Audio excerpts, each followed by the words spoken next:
strategy is the art of sacrifice. Yeah. And you really, if you don't make tough choices, if you don't suffer when you make some of these choices, probably you are not really having a strategy.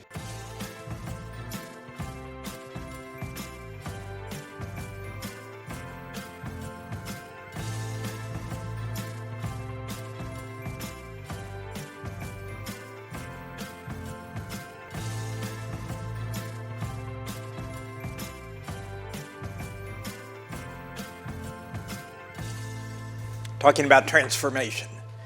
You have been in the job for a year. You have in mind a pretty profound transformation. What's your theory of the case? Well, just we are trying to really build a Unilever that fulfill the incredible potential of our brands, our people, our geographical footprint, our category footprint.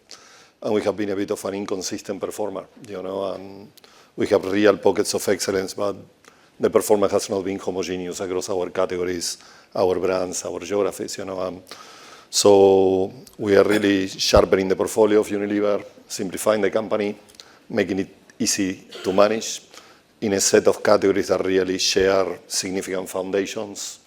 Let's take a very specific example to explore that. Ice cream out the door. Yeah. Both because it was not performing, but also because it didn't really have synergies with the rest of the portfolio? I feel ice cream is a category that, is a fundamentally out-of-home channel with significant seasonality, high capital intensity. Is very different to categories like home care, personal care, or beauty. So that's a clear example of a category that didn't have significant complementarity with our portfolio and require completely different capabilities and requires a business model that is tailor-made for that kind of company. So that's the reason that we separated ice cream around 1.5 years ago. Yeah. Do you miss it? Did you have a favorite flavor? Well, I love are you ice a Chunky Monkey fan? Or I love Magnum, and some of our best innovation has been in the ice cream category. Some of our best brands are there. But strategy is the art of sacrifice. Yeah. And you really, if you don't make tough choices, if you don't suffer when you make some of these choices, probably you are not really having a strategy. So we miss ice cream. I miss it at every dessert time. But we are really confident in the decision that we have. And perhaps more significantly, you've made the decision to get rid of all the food and merge it into McCormick. Can you talk about that decision a little bit? We announced on the end of March the combination of our food business with McCormick. We are creating a large global flavor powerhouse of $20 billion revenue. I believe it's a company that will fundamentally have a scale and focus that is very difficult to find in the food industry. We believe we are building a fabulous company in foods, and at the same time, we are really making Unilever a pure play home care, personal care company that are sectors in which we believe the competencies that the company has in terms of innovation, science, consumer understanding, key consumer dynamic, fit better with our capabilities. So that's the reason of this big transaction. It's the fourth largest transaction in the history of consumer goods. We will close it in 1 year or so. We are. Interestingly, your investors don't seem to be that crazy about it. Both your stock and the McCormick stock are down somewhat. Why is it? What are they not getting about this transaction? Well, fundamentally because we have built an element of uncertainty in the short term. So Unilever has been outperforming, in the HPC side of the industry clear in the last 3 years. We are building now some risk when it comes to separation. People say, hey, Fernando, can you really secure that you can keep this kind of performance while separating a business that is entangled in Unilever in more than 150 geographies, So we are building some kind of uncertainty. And at the same time, McCormick will have to integrate a business that is 2 times their revenue size. So that also has some elements of risk. But we believe in the long run, we will create a lot of value. And markets could be imperfect in the short term, but they usually reward. You think they'll figure it out in the end? In the long run, of course. There's been some reference to the notion of change fatigue. Like, is there a limit to how fast a transformation can move to get you to the right place? It's just great companies simultaneously perform and transform, and you have to do many things well. I'm in the fast-moving consumer goods industry, Fast-moving is because you solve fast, you consume fast, you replenish fast, This is a company in which choice is made. In a year, consumers made trillions of choices in Unilever brands, from a hair sachet of 1 cent in India to a face care cream of $200 in UK. And you have to change things in the company because the pace of change is significant. And you have to ensure that you have a portfolio that is future fit. And this is what we are doing. We are embracing a lot of change, but I have a super talented team. I have a super engaged organization.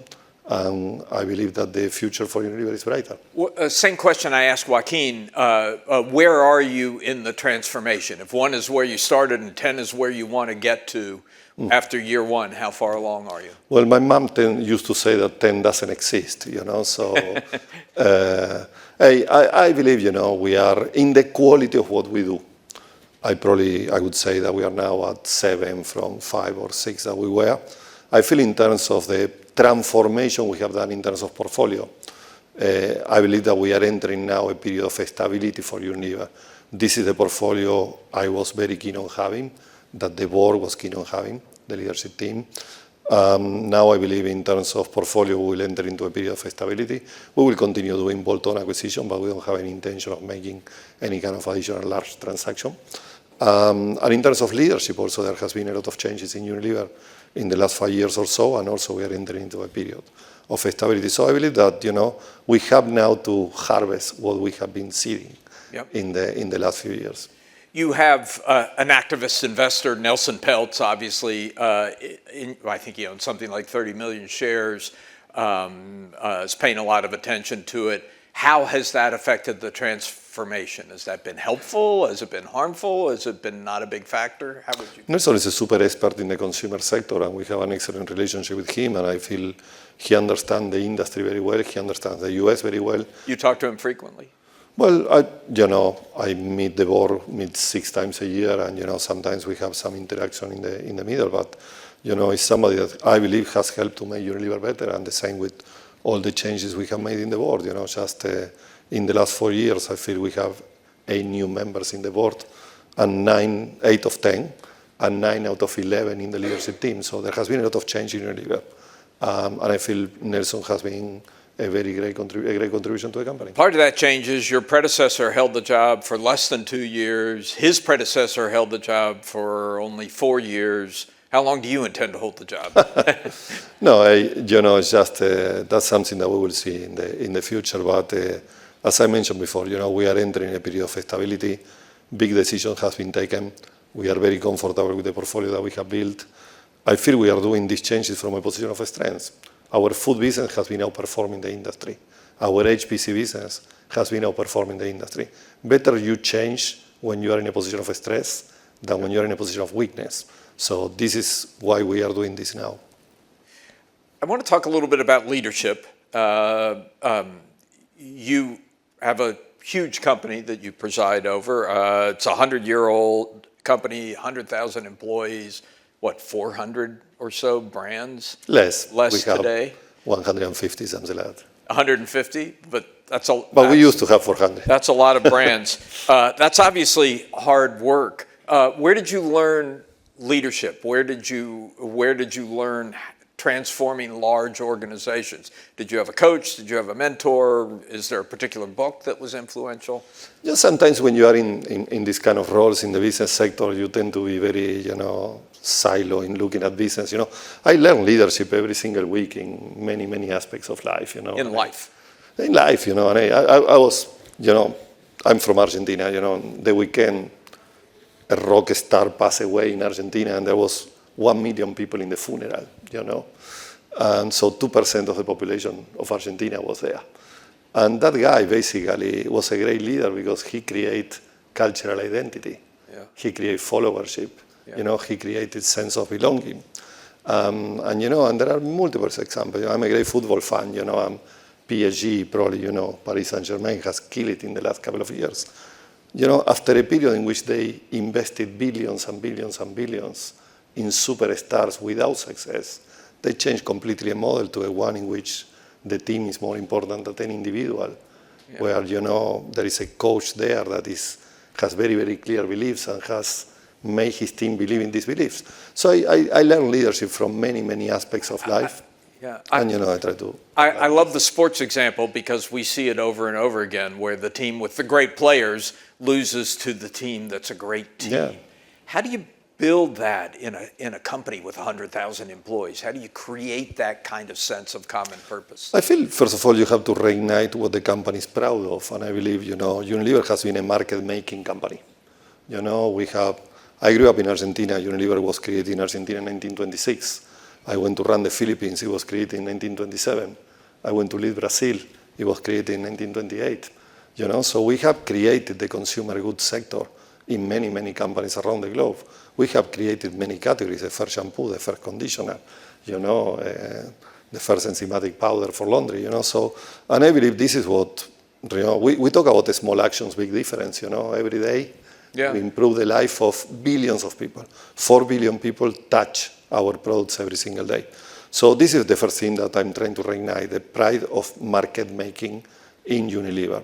And then it's about aligning communication and aligning values and aligning belief system in the company. Well, let's talk about that a little bit deeper. I mean, Joaquin talked about the Johnson & Johnson credo, which is on the wall, and he says they bring to life every day, every year. I mentioned two of your predecessors, but before those two, Paul Pullman famously led the company for a decade, talked a lot about purpose. Dove soap became about body positivity. There was a lot of talk about climate.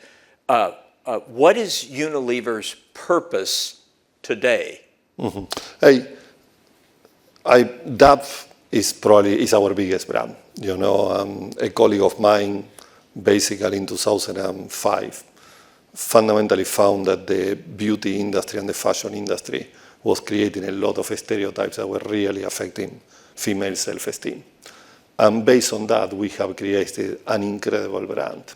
So it's a clear, if you work in fast-moving consumer goods, you have to understand psychology, sociology, and economics. And this is what we are working on every day. We live through our brands and through the relationship of our brands with our consumers. That's what we are proud of. We are brand creators. So you still support that purpose for Dove? Yeah, of course. I mean, there was, of course, famously one of your investors says, "Does Hellmann's mayonnaise need a purpose?" Every brand stands for something, And of course, the first point is you have to deliver functional superiority. You have to deliver great aesthetics, great sensorials, etc. But differentiated brands have an anchor, have something that consumer can identify, And of course, I stick for this. The only thing that is very, very important, I'm absolutely obsessed with the consumer preference drivers in every category. I will never support principles in our brand that are not anchored that don't in a align real with the consumer need. Is that what happened? Do you feel like you lost touch with the consumer? I will not comment about the past. I'm interested in the future. I'm really building the brands, the portfolio of Unilever for the future. And this is where I'm focused on. Build our great brands in strong consumer insights with superior products that create categories, create segments. But the only reason I ask about it is because you do learn lessons from the past. I mean, what would you say is the most important lesson that you've learned as CEO from Unilever's past? I feel, I can talk about, let me go backwards, because the most important lesson I learned in my career was given to me by an Indian leader that was the boss of my boss when I was very, very young. And, at Unilever? At Unilever, yeah. Our main competitor was coming into Argentina. I was promoted to lead a very important piece of our business. And, he asked me, "Hey, what is success for you, Fernando?" And I gave a very silly response about, okay, if we protect the market share and if we protect our profitability and all that stuff.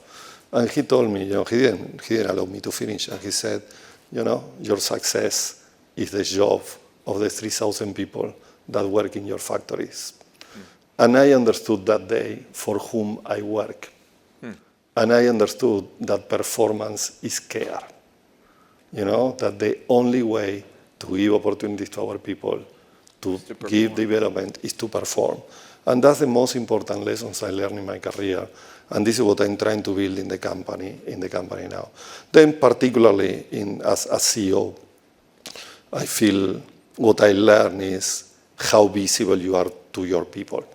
And whatever you sell has a kind of outweighed importance, So it's important to communicate and to communicate con consistency and repeat. Get a little tired of all that repetition? No, I say every single meeting I have, I say volume growth, volume growth, volume growth, volume growth. Because this is the metric. Well, maybe that's your credo. We can put that on the wall. It's just, volume growth is what shows the relevance of your portfolio in fast-moving consumer goods. And that's what I repeat. We are here to increase the relevance of our position in society. And you do that providing products that more people choose every single day in an industry in which people make trillions of choices every single year. Is it your position that you want to be number one in the categories that you participate in?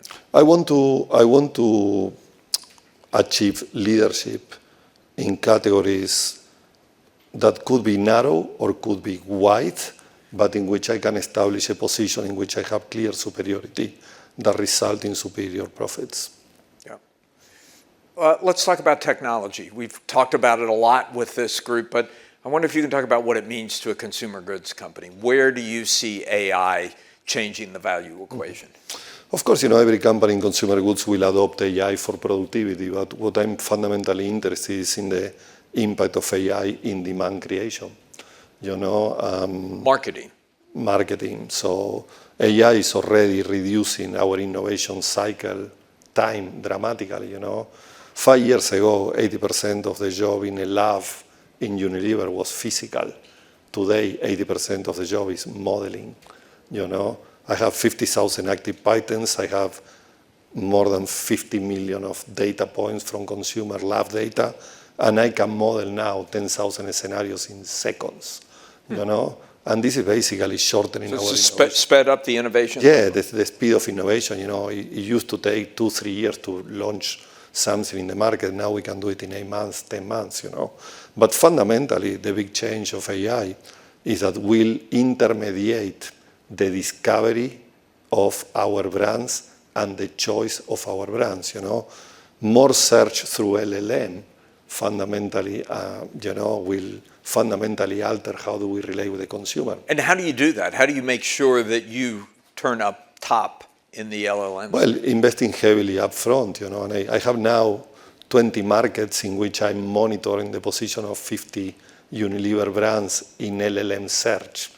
And I believe AI will really benefit big brands that can provide a significant body of evidence, because there has to be a logic of how AI will recommend brands, and I believe it will seriously play in favor of brands with a strong scientific evidence behind. Fascinating. With a strong many-to-many recommendation. Fascinating. So you think R&D strengthens your position with the LLMs? I feel, scale is always important, but the nature of a scale that matters change with time. In the past, a scale of distribution was very important in consumer goods. I feel a scale of R&D within a category today and a scale of brand is what really matter, and in an AI world will matter even more. You're building a big research center in Connecticut. What do you hope to accomplish there? Well, we have made US one of our anchor markets. Historically, Unilever has been seen as a European business, etc. But 22% of our revenues in the US, and we want to really reach around 30%. And we are investing heavily in R&D in the US because we want to ensure that we build a portfolio of American brands that can travel internationally. Because I personally believe that this has been one of the big issues in Unilever. We have been seen as a global company, but in reality, we have been for many years a kind of federation of local and regional brands. And I believe that in a borderless world, when it comes to how you reach and engage with consumers, it's very important to have a portfolio of premium brands that can travel internationally. And US is the only market that provides simultaneously significant local critical mass and a cultural dominance that travel internationally. So that's why we are investing so heavily in the US. That's how we are concentrating all our capital allocation in acquisitions into the US. Yeah, interesting. And very interesting to hear you talk about the how to train the LLMs to help people discover your products. But you've also made in the last year a big investment in influencers, social media influencers. Can you talk about how that fits into this discovery cycle? Yeah, I believe that the times in which a brand was broadcasting messages, and trying to convince people are gone. And this is a time of many-to-many marketing, all of us go to restaurants looking at the ratings or reviews, and exactly the same happens with brands. And when I took over as CEO, I basically said I want an influencer in every zip code in the globe. And at that time, we have around 10,000 content creators working for Unilever. I have now 300,000, and it's going up and it's going up. And this, I used to do marketing at a time in which doing a couple of innovations per year in a brand, doing a couple of ads and putting it in TV was the model of doing marketing. Now, the lifespan of a video is 4 days. Yeah. You have to create a lot of stuff. Constantly. You have to do constant renewal of the way you interact with your consumers, and influencers or content creators play a significant role on that. More traditional marketing, you're also sponsoring the World Cup this year. Do you have a favorite team? Well, yeah, I feel probably the one that will win, yeah. Fernando, thank you so much. Thank you very much. It's been a pleasure. Great to see you. Thank you.